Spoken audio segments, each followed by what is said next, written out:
자, 우리가 사도의 가르침이라는 테마로 신약 성경의 핵심은 무엇이냐? 사실 초대교회는 바로 사도들의 가르침을 통하여 하나님의 뜻을 이루어 나갔습니다.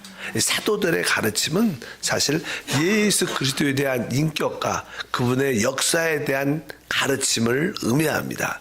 실질적으로 그분을 생명으로 체험하고 누리는 것을 다 포함하고 있습니다. 일단 사도의 가르침, 그 내용들은 우리가 했죠. 첫 번째, 우리 주님의 성육신과 인생, 한 항목이죠. 그분이 성육신하셨고 인생을 사셨다. 그 다음에 그분의 모든 것을 끝내는 죽음, 또 그분의 부활하심, 또 어제 그분의 승천하심에 대한 말씀을 나눴습니다. 근데 사실 여기에 성육신과 죽음과 부활과 승천은 그리스도에 대한 말씀입니다. 그리스도에 대한. 근데 이제 다섯 번째 항목, 이 교회는 이제 하나님께서 이제 승천하신 다음에 성령을 부어주시죠. 그래서 이제는 그 성령을 교회에 부어주십니다. 그래서 이제 성령의 부어주심에 대해서 또 교회에 대해서 우리가 말씀을 오늘 한번 나누겠습니다. 그래서 우리가 중요한 아까 네 가지 항목은 그리스도에 대한 것이고 이제 다섯 번째는 교회에 대한 성령의 부어주심에 대한 말씀이고 그러다 보면 이제 내용이 무엇이가 있을까? 바로 하나님의 나라가 시작되고 하나님의 나라, 그 다음에 새 예루살렘, 이렇게 하는 신약 성경의 핵심적인 테마는 그런 것들입니다. 이제 고린도전서 12장 13절에 보게 되면 성령의 이제 부어주심, 성령 침례에 대한 말씀을 이렇게 언급하는데 전체적으로 한번 읽어보니까 우리가 유대인이나 헬라인이나 종이나 자유인이나 다 한 성령으로 침례를 받아 한 몸이 되었고 또 다 한 성령을 마시게 하셨느니라.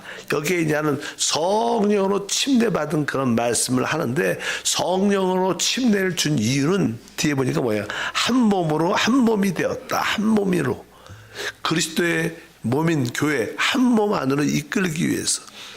우리가 이 말씀을 이렇게 읽으면 말이 그렇게 쉽게 풀어지지 않습니다. 그래서 이렇게 현대어 성경을 보면 이런 뜻입니다. 이거 보니까 그리스도의 몸의 지체를 이루는 우리들 가운데 유대인도 있고 이방인도 있습니다.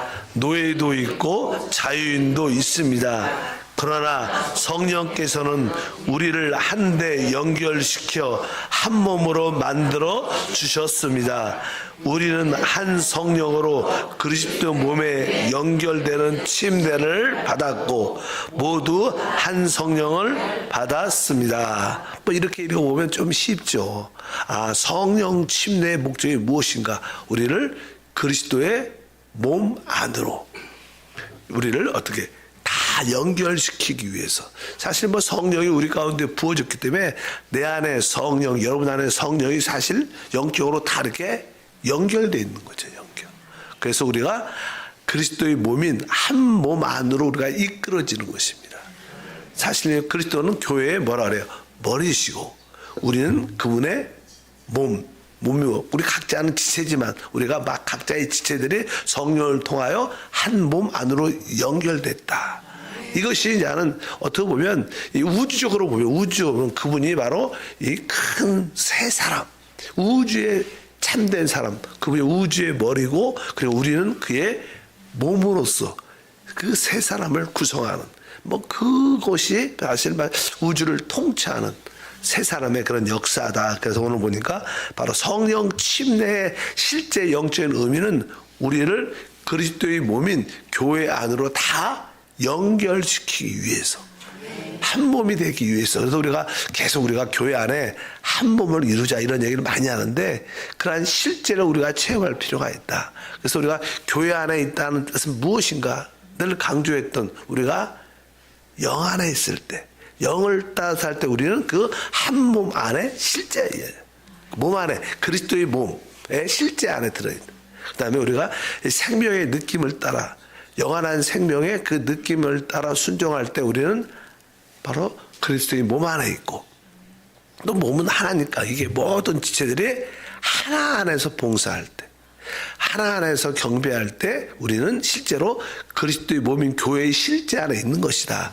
이렇게 그냥 의미를 말씀을 드릴 수 있습니다.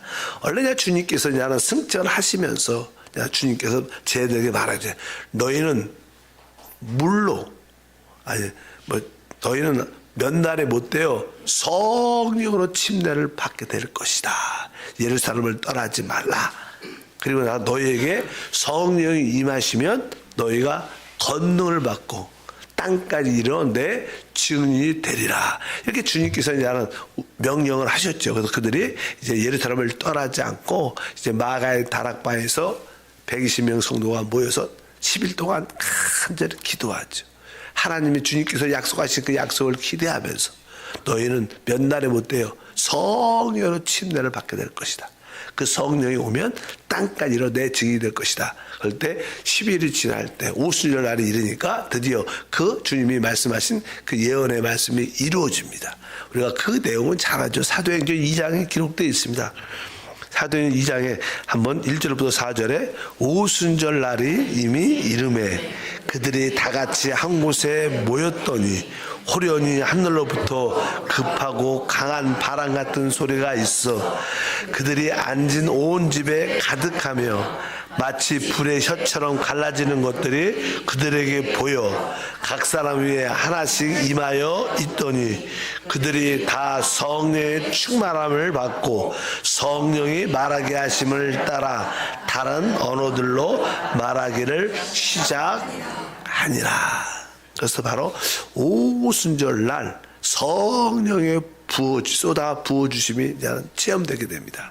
그런데 사실 아까 유대인이나 이방인이나 다 한 몸으로 침례를 받다고 말했습니다. 여기 보면 이때 오순절 다락방에는 그냥 유대인들 주의 제자들만 그냥 그곳에 모여서 특별히 기도할 때 드디어 성령의 역사가 임했습니다. 그래서 우리가 보통 영적으로 성경을 해석할 때 이 오순절 날 다락방의 사건은 유대인들을 대표해서 바로 이 모든 자들의 성령 침례를 받게 되고, 그러면 이제 구원받은 유대인들을 이렇게 받았다면 이방인들은, 그래서 이방인들이 성령 침례를 받는 그 사건이 이제는 사도행전 10장에 기록되어 있어요. 고넬료의 가정에 성령 천사가 요바에 있는 베드로를 청해서 하나님 말씀을 들으라.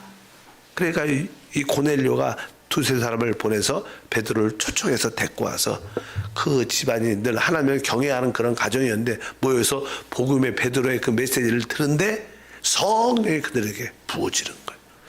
그래서 이 오순절 날은 바로 유대인들을 대표로 해서 성령이 부어졌고, 그 다음에 고넬료의 가정, 사도행전 10장에 있는 그 사건은 바로 우리 이방인들을 대표해서 성령이 부어진 겁니다. 그래서 그 내용이 이렇게 성령이 기록된 사도행전 10장 44절부터 46절에 베드로가 이 말을 할 때 성령이 말씀을 듣는 모든 사람에게 내려오시니 베드로와 함께 온 할례 받은 신자들이 이방인에게도 성령 부어주심이 말미암아 놀라니 이는 방언을 말하며 하나님 높임을 들음이로라. 그래서 이방인들에게 처음으로 성령의 역사가 부어집니다. 그래서 베드로가 이방인들에게 내가 복음을 전했다냐, 사도들끼리 다시 모여서 예루살렘에서 내가 전도하고 요바에서 기도할 때 천사가 그런 환상을 이렇게 보여주잖아요. 하늘에서 그냥 먹지 못할 어떠한 그런 짐승들의 모습이 보자기에 쌓아서 이렇게 내려오니까 성령께서 너 잡아먹어라. 그러니까 나는 이런 부정한 짐승 먹지 않습니다. 근데 그런 환상을 3번 보고 내가 왜 이런 것을 보지? 이런 환상을 보지? 근데 그때 누가 노크를 해갖고 찾아왔어요. 바로 고넬료에서 보낸 사람들이 와서 천사가 보내요. 당신에게 복음을 전해달라고 하나님 말씀을 듣길 원한다. 그러니까 그때 깨닫는 거예요. 원래 구약에 우리가 그 율법에는 뭐 3가지 어떤 중요한 어떠한 핵심적인 요소가 있습니다. 뭐 구약의 할례, 율법의 기능적인 요소는 나는 할례죠, 할례. 할례를 받아야 된다, 이런 거죠. 두 번째 중요한 규례는 먹을 거가 먹지 않는 겁니다. 그래서 그들은 부정한 음식은 먹지 않고 또 정한 것만. 그래서 이것은 먹어도 되고 이거 먹지 않는 뭐 그런 규례가 아직도 많이 남아 있지만, 근데 여기서 속한 것은 그래서 구약에서 그 먹어도 되고 먹지 않아도 되는 그 영적인 의미는 무엇인가? 그건 사람이구나. 우리가 이 사람과의 교제, 이 자신이 하는 먹는 것을 우리 안으로 흡수하고 받아들이는 걸 말합니다. 근데 사람들이 가장 자기 안에 받아들이는 것이 사람들의 만남을 통해서죠. 사실 우리가 먹는 것은 우리 뭐 조그맣게 깨끗하지 않은 음식도 이렇게 먹어도 살 별로 탈이 없죠. 그런데 진짜 우리를 더럽히는 게 뭐예요? 사람들과의 만남이에요. 부정적인 사람 만나고 아주 좋지 않은 사람 만나면 사람들한테 영향을 받게 되죠. 그러니까 이제 하여튼 영적으로 분별된 사람들이 함께 교제하라는 뜻을 갖고 있어요. 근데 이때에 대한 이런 환상이 이렇게 나오니까 베드로가 그걸 깨닫게 되죠. 이게 이방인을 상징하는구나. 근데 이제 시대가 바뀌었으니까 이방인에도 복음을 전하라는 말이다. 그러니까 그냥 그 이야기를 사도들에게, 왜 이방인과 교제했다는 말 들으면 욕먹으니까, 그러니까 두려워서 그냥 거기에 대한 설명을 쭉 합니다. 그 고넬료 가정의 사건을 뒤에 보면 11장에 그런 베드로가 이제 다른 사도들에게 설명을 하는 거예요. 11장에 이르고 15절부터 내가 말을 할 때 성령이 그들에게 임하시기를 처음 우리에게 하신 것과 같이 하는지라. 내가 주의 말씀에 요한은 물로 침례를 베풀었으나 너희는 성령으로 침례를 받으라 하신 것이 생각났노라. 그런즉 하나님이 그들을 믿을 때 주신 것 같은 선물을 그들에게도 주셨으니 내가 누구에게 하나님을 능히 맡겠느냐 하더라. 그래서 베드로가 이방인들의 복음을 전한 사건, 나도 하나님이 그렇게 하시는데 내가 어떻게 막을 수 있겠느냐, 그러면서 성령의 부어줌에 대한, 왜 이 이야기를 자꾸만 하냐면, 이제 유대인들은 오순절날 대표로 마가이다 앞에 성령이 부어졌고, 모든 이방인들은 사실 고넬료의 가정에 이방인을 대표로 성령이 이미 어떻게 부어졌다는 거예요. 그래서 성령의 침례는 영적으로 이미 부어진 사건입니다. 이미 유대인들을 대표로 부어져 있고 이방인을 대표로 고넬료 가정에 그 성령이 함께 부어졌어요. 단체적으로 이미 부어진 사건이기 때문에 우리가 신앙생활을 할 때 그러나 우리가 개인적인 체험을 갖는 거죠. 우리가 그냥 예수 그리스도의 구속론들 그런 얘기 많이 하잖아. 그분의 십자가의 구속은 이미 2000년 전에 갈보리 십자가 위에서 이루어졌어요. 이루어진 사건입니다. 근데 우리가 개인적으로 그것을 믿을 때 우리는 그 구속을 나의 개인적인 체험으로 갖는 거예요. 내가 제사함과 구원을 체험하는 거예요. 이미 성령의 역사도 이미 그 이방 유대인들은 바로 나가의 다락방에서, 이방인들은 고넬료의 가정에 이미 성령의 침례가 이미 이루어졌어요. 근데 우리가 이제 믿을 때 그것을 나의 개인적인 성령 체험을 누리는 것을 믿습니다. 그래서 오늘 아까 그 말씀이 그 뜻입니다. 바로 우리가 다 한 성령을 한 몸으로 침례를 받았고 한 성령을 마시게 하였다. 아까 고린도전서 12장 13절은 바로 그런 의미로서 우리는 이미 다 그리스도의 한 몸 안으로 침례를 받았어요. 여러분들이 주 예수를 믿는 그 순간 이미 그리스도의 몸 안으로 들어온 거예요. 이미 여러분 성령을 통하여 그 안에 들어온 줄 믿습니다. 그래서 우리는 그리스도 안에 있고 그리스도 안에서 한 몸이 된 줄 믿습니다. 그런 뜻으로 우리가 기억을 하시면 됩니다. 그러면 왜 하나님이 우리에게 그 성령 침례를 주는가? 성령 안으로 잠기게 하는가? 그래서 그냥 우리는 영적으로 보면 성령이 우리 안에 이렇게 부어져 있습니다. 우리 위에 또 우리 안에 성령이 늘 함께하죠. 성령은 공기니까, 공기 같은 건 뜻이니까 공기가 우리 위에도 충만하고 우리 안에 폐에도 충만한 것처럼 이미 우리는 성령 안에, 즉 그리스도의 몸 안에 함께하는 그런 생활을 하고 있다. 그래서 분명히 아셔야 됩니다. 그래서 기본적으로 성령 침례를 주신 기본적인 목적은 우리를 그리스도의 몸 안으로 이끌고 그리스도의 몸의 지체가 되기 위해서 우리를 부르신, 성령을 부어준 줄 믿습니다. 그래서 에베소 1장 23절에 말하죠. 교회는 그의 몸이니 만물 안에서 만물을 충만케 하신 이의 충만함이니라. 그러니까 교회는 뭐예요? 그의 몸이다. 그러니까 우리가 이 성령 침례를 통하여 우리는 그리스도의 몸 안에 참여했습니다. 우리는 각자 지체지만 이 그리스도의 몸 안으로 다 연결되어 있다는 거예요. 그것을 뭐라 그래? 교회라 그래. 교회는 그의 몸이다. 그러면서 뒤에 보니까 만물 안에서 만물을 충만케 하신 이의 충만합니다. 사실 우리 그리스도는 교회의 머리시죠. 사람이 이게 머리만 있으면 그분 자신의 어떤 충만함을 보일 수가 없어요. 그렇잖아요. 근데 그에게 그냥 몸이 있을 때 그분의 모든 충만함을 그 몸을 통해서 우리가 볼 수 있어요. 우리도 그러잖아요. 뭐 저도 이 머리만 있으면 나의 어떤 충만함을 다 나타낼 수 없는데 이 몸이 있으니까 바로 나의 모든 충만함을 나타낼 수 있어요. 말씀이 그런 뜻입니다. 그러니까 교회는 그의 몸이니 만물 안에서 만물을 충만케 하신 이의 충만함이다. 그러니까 그리스도의 놀라운 풍성함과 충만함이 뭘 통해서 나타나나요? 교회를 통해서 나타난다. 그래서 우리가 이 그리스도라는 것은 실제고 어떻게 보면 또 나는 실제이지만 영적인 실제니까 잘 안 보이니까 이렇게 볼 수 없죠. 잘 충만함이 잘 나타나지 않지만 교회는 실제로 이렇게 구속받은 모든 사람들이 모이니까 보이니까 하나님의 충만함을 나타낼 수 있다. 그래서 만물에서 만물을 충만케 하는 충만이다. 뭐 에베소 5장 23절도 그런 같은 뜻입니다. 이는 남편이 아내의 머리됨에 그리스도께서 교회의 머리됨과 같으니 그가 바로 몸의 구주시니라. 몸의 구주시다. 그래서 우리 그리스도는 바로 우리의 머리고 우리는 지체고 우리 모두는 바로 그분의 몸인 교회가 된다. 그래서 이 몸이라는 것은 사실 나는 그 사람 여러분들도 사실 몸이라는 뜻은 내 자신의 확장이죠. 확장. 그러니까 그리스도가 계시지만 그리스도의 확장은 그 교회를 통해서 나타나고 보여지는 겁니다. 원래 이제 우리가 그리스도와 교회의 관계를 설명할 때 늘 이게 아담과 하를 설명을 해요.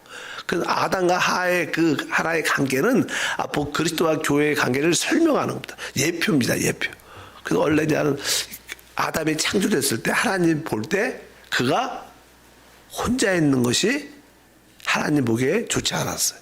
혼자 있는 것. 그래서 그에게 배필을 만들어 줍니다. 그래서 아담으로 하여금 잠이 들게 하고 갈빗대를 취하여 이제 그의 배필 하를 만들어줘서 이제 그가 아담이 깨니까 야, 내 살 중에 내 살, 내 뼈 중에 내 뼈. 그 어디서 만들었어요? 하는 창조된 게 아니라 아담을 통해서 갈뼈를 통해서 만들어진 거. 아담은 창조됐죠. 창조. 근데 그 하는 그 아담의 성분으로 만들어졌어요. 그래서 내 살이다, 내 피라고 내 살이요, 내 뼈라고 말씀하는 거예요. 우리 교회라는 것들도 교회라는 것이 바로 오직 어디에서 나온 거예요? 그리스도에게서만 나온 거가 교회예요. 그런 뜻을 말하는 거예요. 그리고 우리가 아까 교회는 영에 속해 있는 거예요. 그리스도는 생명에 속해 있는 거고, 그리스도는 하나, 교회는 하나에 속한 거예요. 그래서 교회가 되려면 아까 영과 생명과 하나됨 안에 있어야 된다. 그런 의미로서 말씀하는데 바로 이 아담이 처음에는 혼자였지만 그 갈빗돌 때 그 배필이 만들어져 갖고 그 아담의 확장이 되는 확장. 그런 것처럼 바로 교회는 그리스도의 확장이고 또 재생산이다. 재생산. 우리가 막 그래서 그런 의미로서 교회를 말씀을 합니다. 그래서 교회에 하나님이 그 성령을 부어줌으로 말미암아 그리스도의 몸이 되게 했구나. 우리가 그리스도의 몸 안에 있다는 사실을 우리가 체험해야 될 줄 믿습니다. 두 번째로 왜 성령을 부어주시냐? 그것은 다른 뜻이 아니라 바로 우리를 교회는 그리스도의 신부가 되도록 성령을 거룩한 영을 부어주신 겁니다. 교회 안에. 사실 저는 교회가 그리스도의 신부라는 그런 말씀을 우리가 잘 알죠. 우리가 계시록 19장 7절과 9절을 보면 이제 마지막 우리가 즐거워하고 크게 기뻐하여 그에게 영광을 돌리세 어린 양의 혼인 기약이 이르렀고 그의 아내가 자신을 준비하였으므로 그에게 빛나고 깨끗한 세마포 옷을 입도록 허락하셨으니 이 세마포 옷은 성도들의 옳은 행실이로다 하더라. 천사가 내게 말하기를 기록하라. 어린 양의 혼인잔치에 청함을 받는 자들은 복이 있도다 하시고 또 내가 말하되 이것은 하나님의 참되신 말씀이라 하시고 이렇게 말씀합니다. 사실 이 신부는 아까 뭐예요? 이 그리스도의 확장, 증가다. 그래서 나는 우리 주님은 바로 이 우주적인 바로 그런 배필을 만들고 계신데 그 우주적인 배필이 바로 교회다. 아직까지 완전히 교회는 세워지지 않았죠. 주님은 계속 그분의 배필이 될 수 있도록 교회를 만들어 가고 계십니다. 사실 우리가 다음 시대 천년왕국에서도 교회의 완전한 모습은 있지 않죠. 교회의 완전한 모습은 새하늘과 새 땅, 새 예루살렘의 교회의 완전한 모습입니다. 왜냐하면 구약 성도 다음 시대에서 우리가 구약의 다윗 이기는 자들이 많이 있었죠. 구약에도 그들과 또 우리와는 차이가 또 있어요. 그러나 새 예루살렘은 완전한 그리스도의 신부, 완전한 그리스도의 그 아내의 모습을 교회가 갖게 될 겁니다. 그래서 우리가 이 다음 이 땅에서 구약 성도는 우리가 포함되지 않겠지만 영원한 시대에는 구약 모든 구속받은 사람 모두가 그리스도의 신부로 우리가 하나님의 짝이 될 것이다. 이러한 의미로서 바로 이 교회는 그리스도의 신부다. 이것을 우리가 분명히 아실 필요가 있습니다. 결국 이 의미는 교회가 사실 설명을 하기에 우주적인 우주가 크잖아. 이 우주를 통치하려면 우주에 통치하는 사람이 있어야 돼. 세 사람. 그래서 교회를 세 사람이라고 해요. 세 사람. 왜 그럴까? 교회가 세 사람. 바로 그 세 사람의 머리는 뭐예요? 그리스도고 그의 몸은 뭐예요? 교회예요. 그래서 우주적인 세 사람이 바로 이 우주와 이 땅을 통치하는, 그래서 교회를 세 사람이라고 설명을 합니다. 근데 성경에 계시니까 우리가 이 땅에 생활하면서 그것이 우리에게 피부로 다가오지 않아도 하나님의 영적인 계시에 따라 하나님은 그러한 관점으로 모든 것을 이끌고 가시고 그것을 만들어내 가시다. 그분의 몸된 교회를 만들어 가시다. 그래서 하나님께서 하시는 다섯 번째 역사는 바로 성령을 교회에 부어주는, 성령을 교회. 그래서 우리 모두는 다 한 성령으로 침례를 받았고 그 성령을 순간순간 마심으로 말미암아 그리스도의 신부로 또 그리스도의 몸으로 계속 세워져 나가는 그런 역사가 우리 교회 안에 이루어지고 있는 줄 믿습니다. 그래서 교회의 사실 실제는 성령이죠. 그래서 성령과 교회. 한번 따라할까요? 성령과 교회. 교회의 역사의 핵심은 성령입니다. 그래서 우리는 그냥 그 성령이 그리스도의 영이니까. 그리스도의 영이니까 우리는 교회는 오직 성령으로 충만하고 성령으로 호흡하고 마시고 먹고 늘 성령과 함께하면 여러분들은 교회의 실제를, 그리스도 몸의 실제를 체험하게 되고 머리가 갖고 있는 그 오직 능력을 우리는 자연스럽게 누리게 될 것이다. 영안의 길을 축복합니다. 생명의 느낌을 따라 살기를 축복합니다. 모든 지체들과 진짜 어떻게 하나 안에 있습니다. 여러분들 그 몸 안에 있는 축복을 누리게 될 것을 믿습니다. 거룩하신 하나님, 다시 한번 이제 성령에 대한 부어줌에 대한 말씀을 사모합니다. 우리 하나님은 성령을 교회에 부어줘서 모든 죄들이 그리스도의 한 몸 안으로 이끌어 주셨습니다. 우리가 주 예수를 믿는 그 순간 우리는 그 몸 안으로 성령을 통하여 들어왔고 또 순간순간 성령을 마시고 있습니다. 그러므로 주님의 집으로, 주님의 신부로, 새삼으로 지어지는 은혜가 우리 가운데 있게 하옵소서. 주 예수 이름으로 기도함나이다. 아멘. 하늘에